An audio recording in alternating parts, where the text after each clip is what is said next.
Je suis bien obligée de le vivre. Alors, ou on vieillit, ou on est mort. Bon, alors comme je suis pas morte... Brigitte Bardot. Ce nom résonne comme un souffle sensuel et sauvage à la fois, un éclat de lumière sur les écrans du monde, mais aussi comme un cri étouffé dans l'intimité d'une femme blessée. On croit tout connaître d'elle, sa beauté solaire, son sourire de déesse libre, ses rôles inoubliables, et pourtant, derrière la légende, il y a une autre Bardot, une femme écorchée vive, une mère absente, une âme en rébellion permanente contre la vie elle-même. Née le 28 septembre 1934 à Paris, Brigitte Bardot aurait pu rester cette icône figée des années 50 et 60, une muse éternelle des magazines, des photographes, des réalisateurs. Mais son existence a pris un autre virage, bien plus tourmenté, bien plus humain aussi. Très jeune, elle a été propulsée dans un tourbillon de gloire qui lui a tout pris, son innocence, sa paix intérieure, sa liberté véritable. Et c'est peut-être pour cela qu'à seulement 39 ans, elle choisit de tout abandonner. Le cinéma, les projecteurs, les tapis rouges. Elle tourne le dos à ce monde qu'elle juge cruel, superficiel, dévorant. Elle se retire à la Madrague, sa maison mythique de Saint-Tropez, comme on se réfugie dans un sanctuaire. J'ai toujours pensé que ce retrait était plus qu'un caprice de star lassée. C'était un acte de survie, une manière de hurler au silence, d'exister autrement. Bardot ne s'est jamais laissée enfermer dans une image, elle a démoli les cadres, fracassé les conventions, et pourtant derrière ce geste radical se cache une blessure plus intime encore, bien plus déchirante que tous les feux de la rampe, son histoire avec son fils unique, Nicolas. Nicolas Jacques Charrier est né le 11 janvier 1960, fruit d'un mariage éphémère avec l'acteur Jacques Charrier. Mais dès les premières années, Bardot se montre distante, absente, presque étrangère à ce rôle de mère qu'elle n'a jamais voulu. Elle a avoué, des années plus tard, avoir vécu cette maternité comme une souffrance, une prison. Elle parle même de viol de son corps, de calvaire, des mots qui glacent, qui heurtent, qui dérangent, et pourtant ces mots sont sa vérité. Comment juger une femme qui n'a jamais su aimer dans les codes imposés? Qui a fui, non pas par cruauté, mais parce qu'elle se sentait incapable d'offrir ce qu'on attendait d'elle? Ce drame, cette fracture originelle entre mère et fils, a laissé des cicatrices profondes des deux côtés. Nicolas, élevé par son père, a grandi loin de sa mère, dans un silence pesant, une absence plus lourde que 1000 présences maladroites. Il a écrit, plus tard, un livre bouleversant pour exorciser ce vide, et Bardot, dans un sursaut de lucidité douloureuse, a reconnu ses fautes. Mais le lien, lui, semble à jamais distendu. Et c'est là que la tragédie de Bardot prend tout son sens. Parce que derrière la militante passionnée pour la cause animale, derrière l'ancienne star repliée dans ses convictions souvent controversées, il y a une femme marquée à jamais par ce renoncement. Une mère qui vit avec le poids de son absence, une femme que la vie a mordue là où ça fait le plus mal, dans la maternité. Je ne peux m'empêcher de penser que l'engagement de Brigitte Bardot pour les animaux n'est pas un hasard. C'est une manière de réparer autrement, d'aimer sans condition, de se racheter peut-être. Depuis les années 1980, elle consacre chaque instant de sa vie à cette cause, avec une ardeur qui frôle l'obsession. Elle sauve, elle protège, elle dénonce. Elle est cette voix rauque et inflexible qui défend les sans-voix, les oubliés du monde humain. Une croisade qui lui vaut autant d'admiration que de critiques, mais qui lui donne enfin un sens. Ce que j'admire chez Bardot, c'est cette incapacité à tricher. Elle est brute, sincère, excessive. Elle ne cherche pas à plaire. Elle dit ce qu'elle pense, quitte à choquer. Elle est imparfaite, et c'est précisément cela qui la rend si touchante. On ne peut pas réduire Bardot à une simple photo en noir et blanc. Elle est un ouragan d'émotions, un paradoxe ambulant, une femme libre au prix fort. Aujourd'hui, à plus de 90 ans, elle vit toujours à Saint-Tropez, entourée de ses animaux, loin du tumulte, des caméras, des mondanités. Elle écrit, elle proteste, elle veille. Et dans cette solitude choisie, il y a une forme de paix. Peut-être pas une paix complète, mais un équilibre précaire entre ce qu'elle a été et ce qu'elle est devenue. Brigitte Bardot est une énigme, une femme qui a fasciné le monde entier, mais qui n'a jamais cessé de courir après elle-même. Une étoile qui a préféré s'éteindre à moitié pour ne pas se consumer entièrement. Et c'est dans ce clair-obscur que réside sa grandeur.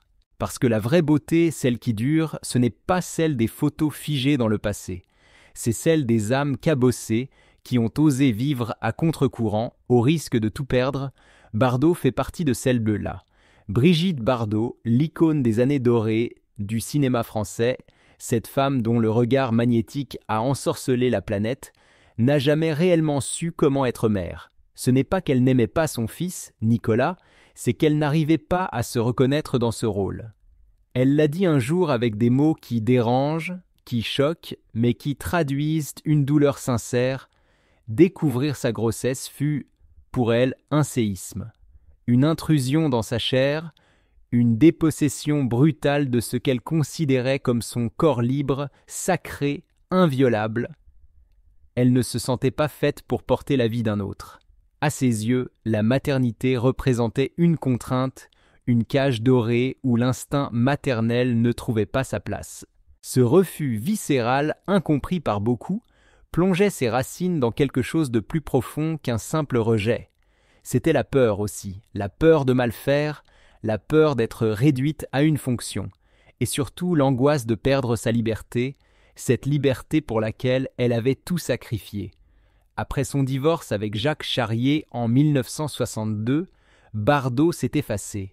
C'est la famille Charrier qui a élevé Nicolas. La relation mère-fils est devenue un terrain miné, fait de silence pesant et de rendez-vous manqués. Les rares moments qu'ils partageaient n'avaient rien d'un réconfort.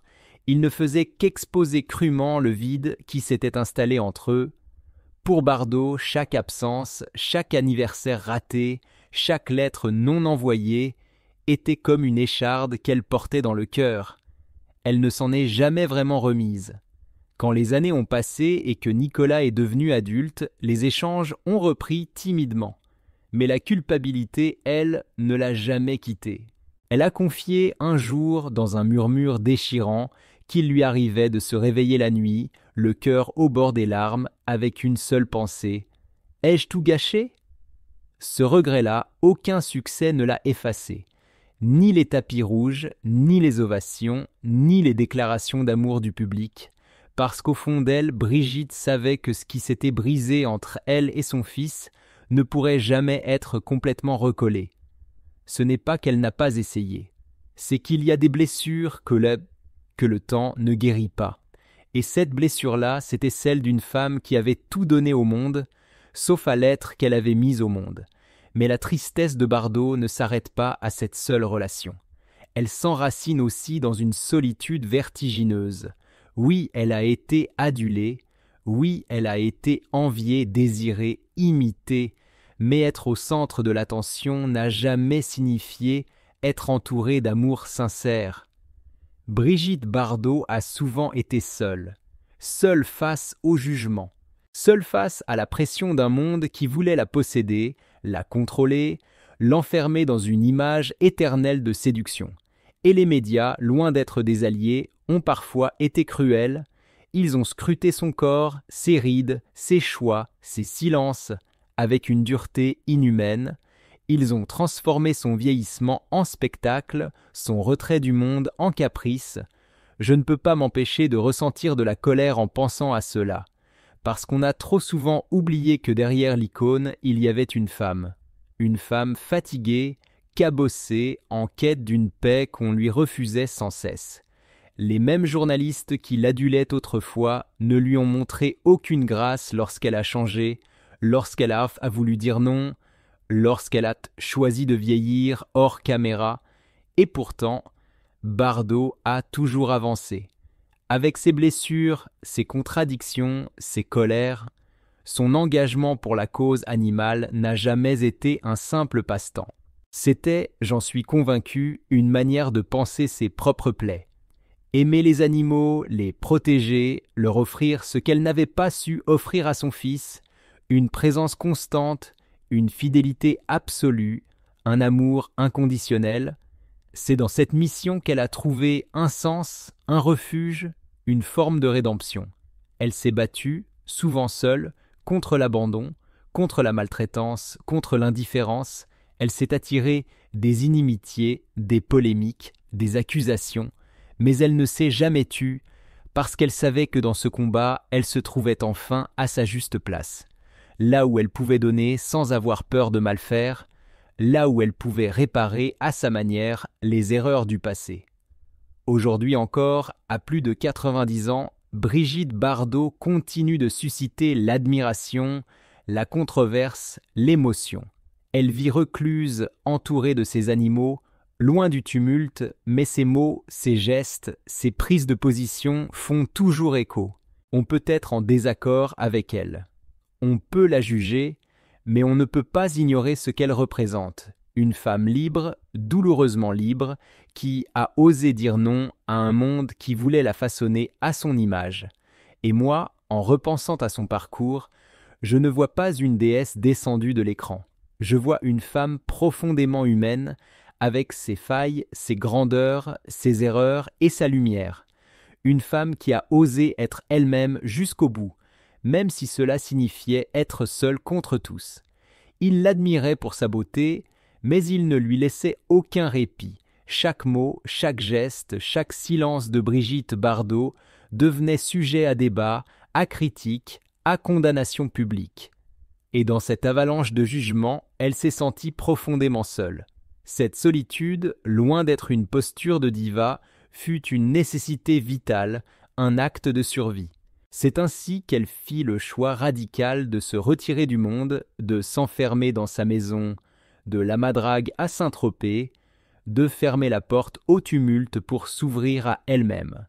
Mais on ne peut parler de Brigitte Bardot sans revenir à ce qui l'a rendue immortelle, sa carrière cinématographique, véritable empreinte indélébile dans l'histoire culturelle du XXe siècle. Issue d'une famille catholique bourgeoise du Paris des années 30, elle grandit dans une maison stricte, codifiée, où le regard de l'autre comptait plus que les rêves de l'enfant. Pourtant, très tôt, quelque chose en elle débordait de cette rigueur familiale. Une flamme, un refus d'entrer dans le moule. C'est à travers la danse, le ballet classique, qu'elle commence à exprimer cette liberté intérieure. À 15 ans à peine, son destin bascule. Elle fait la couverture d'un grand magazine de mode, Elle, et soudain, le cinéma lui tend les bras. Elle débute doucement, prudemment, dans un film de 1952. Ce n'est qu'un frémissement, mais 4 ans plus tard, c'est l'explosion. Et Dieu créa la femme, réalisé par Roger Vadim, son mari d'alors, est bien plus qu'un film. C'est une onde de choc. Bardot y incarne Juliette, une jeune femme libre, charnelle, solaire, à 1000 lieues des archétypes féminins de l'époque. À l'écran, elle irradie. Dans la salle, le public retient son souffle. En une seule œuvre, Bardot redéfinit l'érotisme au cinéma. Elle ne joue pas la sensualité, elle l'incarne, elle la respire, elle l'impose. Ce rôle marque le début d'un mythe. Elle devient une légende vivante, une idole planétaire.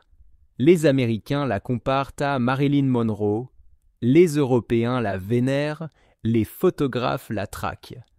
Son image, blonde, pieds nus, robe vaporeuse, regard mutin, devient une révolution. Les femmes veulent lui ressembler, les hommes la désirent, le monde entier semble suspendu à ses lèvres. Et pourtant, derrière ce tourbillon de glamour, se cache une femme fatiguée, souvent mélancolique, profondément lucide. Entre 1952 et 1973, Bardot tourne dans 47 films, c'est vertigineux. Elle passe du drame à la comédie, de l'amour passionné aux chroniques sociales, avec une facilité déconcertante.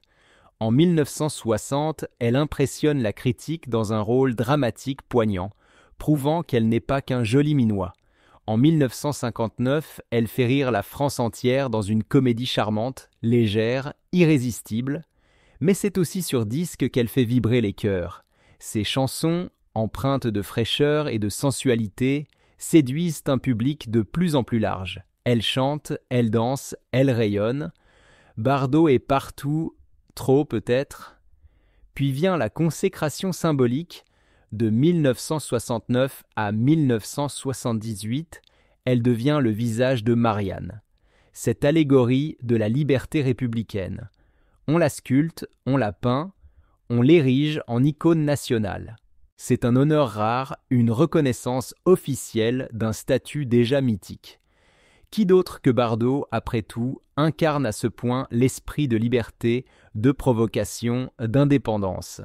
Mais ce choix est aussi lourd de sens, car à cette époque, Bardot commence déjà à se détacher du cinéma. Elle en a assez. Assez des projecteurs, des faux-semblants, des plateaux de tournage où l'on oublie qu'elle est une femme avant d'être une star. En 1973, à seulement 39 ans, elle annonce sa retraite définitive du 7e art. Une décision radicale, incomprise. Beaucoup pensent à une lubie, un coup de tête. En réalité, c'est un cri du cœur. Elle veut vivre pour elle, pour de vrai, loin des rôles, loin des masques, loin des dictates. Je trouve ce moment particulièrement bouleversant. Combien d'artistes ont eu ce courage? Quitter le sommet pour retrouver sa vérité, renoncer à l'adoration du public pour se protéger, c'est là que Bardot devient, à mes yeux, plus qu'une star. Elle devient une femme libre. Et cette liberté, elle l'a utilisée pour se consacrer corps et âme à la défense des animaux, devenant une militante infatigable, une voix pour ceux qu'on n'entend pas. Mais avant cela, elle aura vécu 1000 vies en une, des amours passionnés, souvent orageux, des trahisons, des renaissances. Elle aura traversé les décennies avec ce mélange unique d'audace et de vulnérabilité, et toujours cette douleur sourde en elle, la solitude, le regret, la fatigue d'avoir trop donné, trop montré, trop souffert sous les regards. Et pourtant, elle tient bon, parce qu'au fond, Bardot n'a jamais été vraiment domptée, ni par le succès, ni par l'échec, ni par les conventions. Elle a toujours fait les choses à sa manière. Et même si cela lui a coûté cher, elle n'a jamais cessé d'être fidèle à elle-même. Une femme indomptable, fascinante, fragile et forte à la fois. Mais il serait réducteur, voire injuste de ne voir en Brigitte Bardot qu'une étoile scintillante sans ombre. Car derrière l'aura éclatante de ses succès, derrière les projecteurs qui l'ont tant aimée, se cachent aussi des revers, des critiques acerbes, des déceptions cruelles. Certes, ces films cultes ont contribué à façonner une époque. Certes, sa silhouette, son style et sa grâce ont fait d'elle une muse pour la mode, une référence esthétique, une icône absolue. On l'imitait, on la scrutait, on l'adorait. Mais ce culte avait un prix. Il y eut des échecs, des films que l'on attendait comme des triomphes et qui s'éteignirent sans laisser de traces. Des rôles mal écrits, mal dirigés, parfois caricaturaux, où l'on ne voyait plus que son corps, jamais son âme. Des critiques souvent masculines, toujours condescendantes, qui réduisaient son jeu d'actrice à son physique, oubliant qu'elle portait sur ses épaules une industrie entière. Certains la taxaient de jolie potiche, incapable de nuances. D'autres, plus perfides, la jugeaient trop libre, trop dérangeante, trop femme dans un monde d'hommes. Et pourtant, elle tenait tête. Elle ne s'est jamais excusée d'être belle. Jamais excusée d'être désirée, regardée, fantasmée, mais elle ne s'en est pas non plus contentée. Bardot voulait qu'on la voie tout entière, la comédienne, la femme blessée, l'artiste passionné. Le fait que certains de ses films ayant été des échecs commerciaux ne l'a pas abattue. Elle savait que l'échec fait partie du parcours. Elle savait que derrière chaque faux pas se cache une vérité, une remise en question, une chance de recommencer autrement. Mais ce qui m'émeut profondément, c'est la manière dont elle a assumé ses paradoxes. Oui, elle a connu des hauts vertigineux et des bas douloureux. Oui, elle a été vénérée autant que rejetée. Mais elle n'a jamais triché. Elle n'a jamais voulu plaire à tout prix. Elle s'est livrée telle qu'elle était, avec ses forces, ses failles, ses caprices, son humanité. Et c'est cela qui la rend, à mes yeux, plus grande encore que la star qu'elle était. Brigitte Bardot n'était pas seulement une actrice, elle était un phénomène. Une onde de choc qui a traversé les années 50, 60, 70 avec une intensité rare. Son style vestimentaire, jupes à carreaux, maillot de pièces, cheveux longs lâchés au vent, est devenu l'uniforme d'une génération en quête d'émancipation. Ce n'était pas de la mode, c'était un manifeste. Chaque tenue, chaque geste, chaque apparition publique envoyait un message. Je suis libre, je fais ce que je veux de mon corps, de ma vie, de mon image. Ce pouvoir d'influence, elle ne l'a jamais vraiment revendiqué, mais elle en a été pleinement consciente. Elle savait qu'elle était scrutée, imitée, qu'elle inspirait jusqu'aux créateurs les plus prestigieux. Yves Saint-Laurent, Paco Rabanne ou encore Karl Lagerfeld ont à ça, tous un jour ou l'autre, puisé dans la bébé attitude pour réinventer la féminité. Et pourtant ce rôle de muse ne l'a jamais enfermée. Elle restait insaisissable, comme un souffle de vent dans les rues de Saint-Tropez. Silence douloureux, choix radical à 39 ans, quitte et gloire pour intimité profonde.